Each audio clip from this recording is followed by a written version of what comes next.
Welcome to our channel. Today we how to log into Hulu on Fire TV, beginner guide step by step clearly.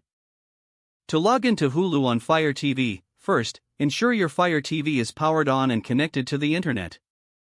Navigate to the home screen using your Fire TV remote. Locate the search icon at the top left corner of the screen. Type Hulu into the search bar and select the Hulu app from the results. If you haven't installed the app yet, select the Download or Get button. Once the installation is complete, select Open to launch the Hulu app. On the Hulu welcome screen, select the Login option. You will see two options, Log in and Start Free Trial. If you already have a Hulu account, select Log in. Now, you will need to enter your email address and password. Use the on-screen keyboard to input your login credentials.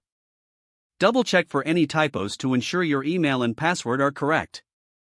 After entering your information, select the Login button. If your credentials are correct, you will be logged into your Hulu account. If prompted, you may also see an option to stay logged in on this device. Choose according to your preference. Once logged in, explore the Hulu interface to start watching your favorite shows and movies. If you encounter any issues logging in, ensure your internet connection is stable. You can also try resetting your password if you're having trouble with your credentials. Now you're all set to enjoy Hulu on your Fire TV. If the page does not load, refresh the browser or try again in a private or incognito window.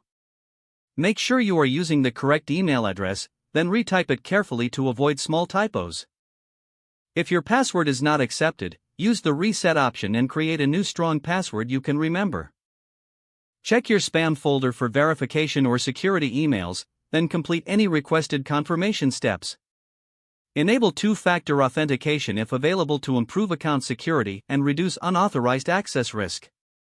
After signing in, review your profile details so your contact information and settings are accurate and current. If you see an error message, note it down and try again after restarting your device and internet connection. Log out when you finish, especially on shared devices, to keep your account and payment information secure. If the page does not load, refresh the browser or try again in a private or incognito window. Make sure you are using the correct email address, then retype it carefully to avoid small typos. If your password is not accepted, use the Reset option and create a new strong password you can remember. Don't forget to like this video and subscribe to our channel for more step-by-step tech guides.